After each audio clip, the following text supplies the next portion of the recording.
Good evening everybody. Today we're going to look at the AirLand Battle's newly revamped deck system, following the written 10v10 preview impressions article. As some of you know, I found the lack of intuitive gameplay pretty irksome in some of the smaller battles, with a lot of the players relying on some old European escalation tricks that I thought would have been abandoned by now. Tree hugging, sending in trucks to their deaths as Recon and things like that. But in the 10v10 map, it's far too spread out to rely on chunky pockets of infantry support too much, which means a lot of intuitive and creative gameplay is needed to succeed. Because of that, for me, it's a lot more fun than the more intimate matches at the moment. So if you're interested in 10v10, then check out the article linked below. So what we're going to look at here is the Armory system and deck creation system as it pertains to the beta at this point. This isn't a tutorial on how to make the most battle effective deck possible. Everyone thinks theirs is the most battle effective deck. It's just a little insight into exactly how to know what's best to use or why you'd want to use it. So a good way to experiment firstly is to use the pre-made decks which we looked at our first video. But now you want to make your own deck, so where do you go from there? Well, your deck is split between a finite number of activation points. For example, my packed deck has 35. That means I can have 35 units in my deck. If you haven't figured it out by now, a deck is like a pack of cards, similar to a fantasy card dueling game, only with Cold War military units. So what should you look for in a deck? Well, you want a well-rounded, well-balanced catalogue of units with which you can cover all angles. In teams or with friends, you can specialise in one thing more than other things, like you could sacrifice AA for a MiG-heavy deck, you know, planes over AA, that sort of thing. But right now we'll focus on something more balanced, because ideally for your first deck you want something which is balanced and able to cover all angles, you know, AT, air to ground, you know, that sort of thing. So bear with me while I create my first pack deck. It should be noted that this is still an overwhelming process, but you've just been watching the Armory, which is a great place to learn about, you know, the units, what they're capable of, and what they can be used for, and which is the best against, you know, what. But the most important thing is really knowing ammunition type rather than the units themselves. Memorize how something is used rather than what its name is or what it looks like. So let us build. So to build a deck, I will click on my name to go to my profile, and I will click deck on the left here, which takes me to the deck system. So I have my own personal one here, packed 1. There's pack 2, which I made for this demo, so we'll click that. I will click edit. I'm going to make a pack deck. You can make a NATO or a pack deck. And so what I'm going to do is build a Russian only deck, because if you build a deck using units from one single nation, you get a bonus. You get a bonus because it's less diverse, there's less to work with, so you've handicapped yourself. So what I'm going to do is I'm going to focus on a Russian only deck. The deck is split into logistics, infantry, support, tanks, recon, vehicle, helo and plane. I have 35 activation points to work with, and each thing that I buy uses 1 activation point. So my logistics vehicle, we shall start there. Every game you need a field operations base, so I'll buy one of those. This is a base where you send your units to refuel and repair, so you definitely need one of those. The enemy can overrun and capture this base though, so try and keep it well guarded. So once we've got that, the lifeline of any combat scenario is command vehicles. Command vehicles capture points, and if you capture points, your resources increase. The amount of resources you get increases per amount of areas that you've captured on the map. So what I want to do is get some of these. So you can have a choice from different armoured ones to things as simple as a jeep. As I said earlier, I only want to work with the Russians, so let's do this. I'm going to get a Mi-26 because the Mi-26 can rearm and refuel units on the battlefield. This has a replenishable amount of resources to it, so once it's run out of materials to fix and refuel all your units, you send it back to your FOB, and it will use the FOB's finite amounts of resources to refill the plane, which then can be sent to your units, and then you can empty it out on your units and repair them. So eventually, if your FOB runs out and your logistics vehicle runs out, then you're screwed. You can't repair any more units, but for now don't worry about that. I'm going to have a BMP-1 and a UAZ, and that's all I'm going to use. So I can bring out 4 of these UAZs, 4 of these BMPs, 2 of these Mi-26, and I have 1 FOB. For me, that's all the logistics vehicles I need. Now, I can use Urals and things like that to drive things out to my guys, but I'm not going to worry about that too much for now. These 2 can be captured, so sit back. That's everything I need for logistics.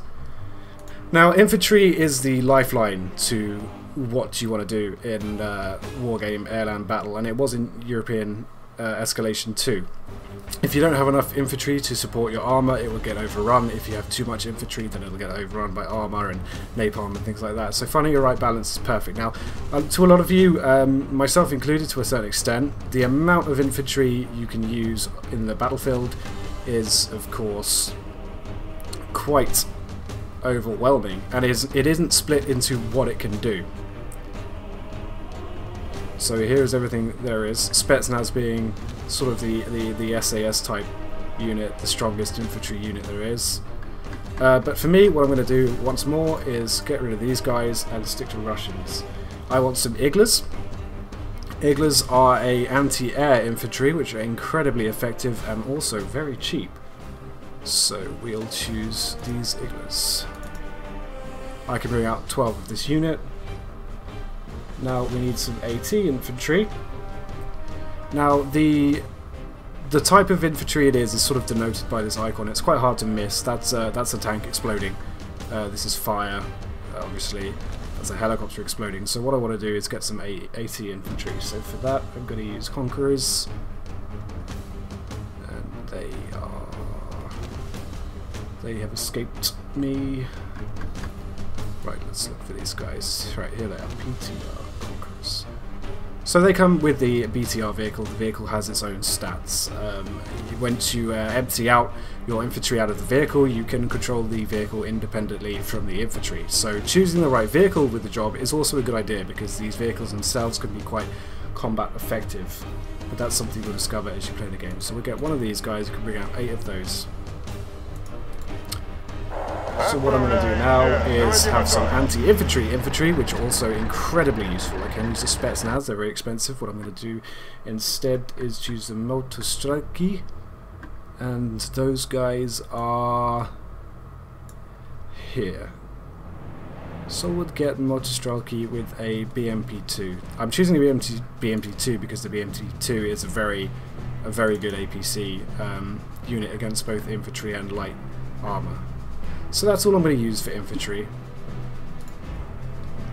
Now, the support vehicles are the lifeline of any offense and defense. These are incredibly useful units. They range from anti-air to artillery and rockets for area effect and that sort of thing. The Russians have some of the best in the game, much better artillery than NATO. So what I'm going to use is, for anti-air, a 9K37BUK. I'm going to use one of those. That's a rocket-propelled anti-air. I'm going to use a Tunguska 2, which has rockets and a high rate of fire automatic system there. It's also very fast. So they're my 2 anti-air units. One of them, you can see, has these missiles and no machine gun. The second one, the Tunguska, has the machine gun and also the anti-air missiles. And you can see the range here is pretty damn good. Power and range is very important. But you can see that it's not a very armoured vehicle at all, and it has poor optics, which is unfortunate. The difference between them is not huge in terms of their firing capabilities, although the BUK does have longer range missiles on it. So that is great. But obviously the Tunguska has automated rounds to make up for it when you run out of ammo.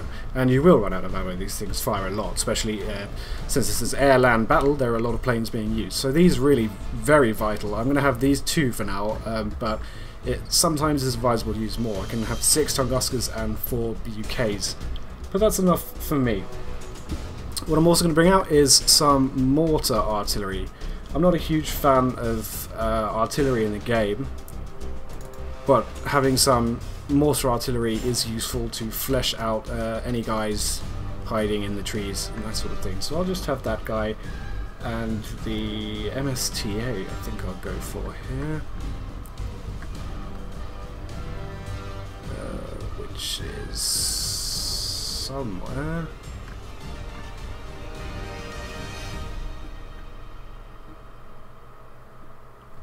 Where are you? Okay, I can't find it. It's escaped my vision. Never mind. We'll have some artillery instead. Anyway, we go back. Now, tanks. Tanks are incredibly important. What I used to do in European Escalation was buy sets of 4 tanks, but tanks are much better when they're supported by more infantry. So it's arguably at the start when games are kind of low point games, buying tanks in units of 2 are a good idea. So what I'm going to do is buy some of the nicest tanks in the game, but you don't want too many. Tanks vary in price substantially, so I'm going to buy a T80A. Now the T80 series of tank are some of the best in the game, but they're also some of the most expensive at 125, 140 points. Now compare that to some of the cheaper tanks such as the T72 at 40 points or the T62 at 20 points, and then you have obviously a big disparity in points there. But the T62 has only one 115mm round cannon on it, and the T80 of course has anti-tank missiles, it has anti-infantry machine gun and 125mm round, and it's also much faster with much better armor. You can see here the weak spots on the armor. It's good at the front, not so great at the back as understood. The turret, not so great. The sides, pretty good. So it's a good tank all around. So we want one of those. And we want another type of T80. We've got the cheaper T80 here. We want a T64B, which is a good... yeah, it's a good middle ground. Still an expensive tank. The T62M, maybe. T62M. We'll get a standard T62. Get rid of these guys again, make it easier to see. And T55s are a great last resort tank towards the end of the game when everyone's running out of points. So I'll throw some of those in too. So this is not a very tank heavy deck. A lot of people choose to use much more tanks, much more powerful tanks, but that's not really what I'm about. I'll show you in a second when it comes to vehicles. But now we'll look at Recon. Recon units are incredibly important because it allows you to see further than you can with standard units, so it's very, very important to have Recon units, and Helicopter Recon is some of the most important units in the game. So what I'm going to do now is get myself an MI2. It's not as good optics as the MI9 here, but at the same time it's much cheaper. So we get one of those. In fact, we'll get 2 of those because they tend to get popped quite a lot. And a BRM and a UAZ. Now obviously your Recon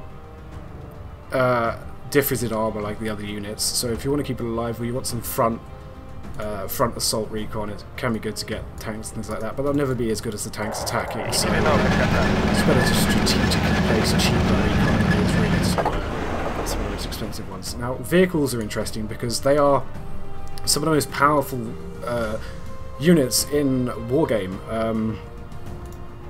For instance, anti-tank APCs are very cheap, but also very, very powerful indeed. So what I want to do is, instead of having the most powerful tanks, I will have some of the cheaper ones for rush attacks, and some support vehicles which will attack an insurgency coming back at me. So what I'll do here is buy a Conquerors. which is this.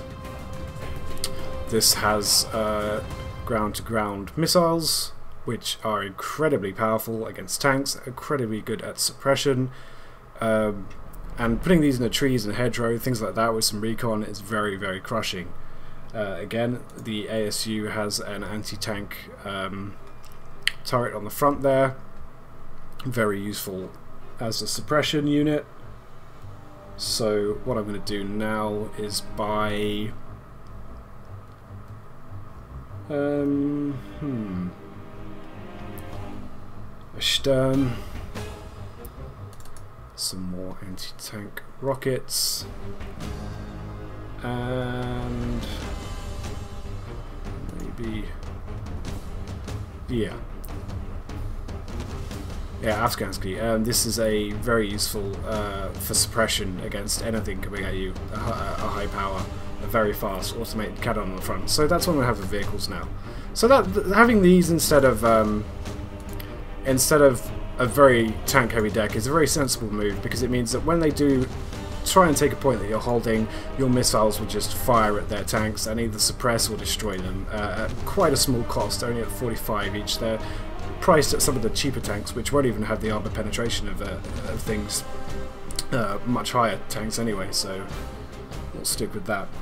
Now, Helo is arguably less important in AirLand battle than it was in European escalation. Now, because of the amount of planes on the map at once, there's much more anti-air than there was classically in the game, so using helicopters can be very risky, and it's largely better for defense close to your base or attacking an insurgency of infantry units and that sort of thing. So what I'm going to do is I'm just going to have an MI4A and an MI24V. These can attack the helicopters, they can attack tanks, but they're much better for suppression now than they are for straight attacks, so I don't want to waste too many points at that. I have 5 more left to use. Now what I'm going to do here is, which is where the good stuff is, AirLand Battle obviously has the inclusion of planes, and there's a lot of planes in the pack right now to choose from, but we're focusing on the Russian planes, so here we are. And for this I'm going to use my old favourite, the MiG-31M. MiG-31M is an incredibly fast interceptor. When I say incredibly fast, I mean incredibly fast. It's so fast you're only allowed to bring one on in the game. Now, planes, as I mentioned before, are kept off screen, so when I click the order to attack a plane, this will fly on incredibly quickly and take whatever I want to take out. So because they're so important, I'm going to get 3 of them. I can't get 3 of those, so I get 1 MiG-31 instead. The MiG-31 differs slightly in accuracy in terms of the ammunition type there. It's not much more expensive. And I'm going to have an SU. No, I'm not. I'm going to have a Yak. The Yak is an air-to-ground only. Of course, I can't have another one, so I'll take that out. Put the Yak in. The Yak is an air-to-ground only plane. Now, what that means is it's good for bombing runs, but it's quite slow. And I can bring out 2, so I can have 2 MiGs, 1, 2, and 2 Yaks. So that's my deck for now. That's my air. What I'm interested in terms of air is attacking insurgencies of enemy NATO attacks with planes that my Tunguskas and my anti-air haven't picked up. So this is my last resort. I don't want to use these because they're very expensive, but they're incredibly effective at taking up any strays, and I need the Yak for attacking small pockets of infantry and things like that that haven't quite been covered well enough by anti-air. So here is my basic deck. What you see here is a basic deck using all the units that are currently unlocked for me. We have logistics units here for taking command points. We have a good cover from the infantry units, as you can see indicated by the icons here. We have anti-infantry. I can bring 20 of those on with BMP2s, which are good against infantry themselves. We have the Conquerors here, anti-tanks with their own APCs, and we have Iglas with their own APCs too. So we have a lot of infantry to bring on, and that in my 10v10 article will be covered. We have anti-air in the form of missiles here, Tunguska with automated machine gun and missiles. We have the Nona here, which is a mortar system, and we have artillery. We have my tanks, which I've explained. The T-80s are extremely expensive, the T-64s are very versatile and effective, and the cheaper sets of tanks as the last resort or distraction or rush or, you know, red herring, things like that. We have 2 lots of Recon, and the Recon BMP, BRM, and a Recon Jeep. We have the anti-tank support vehicles here, the Conquerors and the Strum. These put in bushes will attack any advancing tanks that are coming at me incredibly effectively, and we have this for suppression as well. Helicopters wise, we have the Mi-24 and the Mi-4A, which I'm going to primarily use for suppression in this deck. They're not going to be used for attacking that much. We have the MiG interceptors and we have the Yak. So this is an incredibly well balanced deck. This is everything covered. Defense, attack, everything. It's not attack heavy. It is defense heavy, but this is the sort of deck where if you work together and construct good strategy, things could work out. So that's the deck system in a nutshell. I won't show you how to use the NATO deck, but it's the same principle. If you want to know exactly what units to use or how you should use them, again, look at the ammunition type, compare ammunition types. For defensive units, check range. For attacking units, check armor. Again, range is important there too. But don't just buy, this is very important, don't just buy the most expensive units, because buying the most expensive units will mean you'll have fewer of them. And some of the cheaper units used right can be incredibly effective as well. So don't just go for the most expensive tanks, don't just go for the most expensive infantry and helicopters, things like that, because everything that gets destroyed, the enemy takes your points. And we certainly don't want that. So, that in a nutshell is the deck creation system. The only way to make it less overwhelming is to go out, play the game, and get some experience. Now, when the beta is finished, I'll show you how to use your command stars, but for now, that should be enough to sink your teeth into. So, thanks for watching.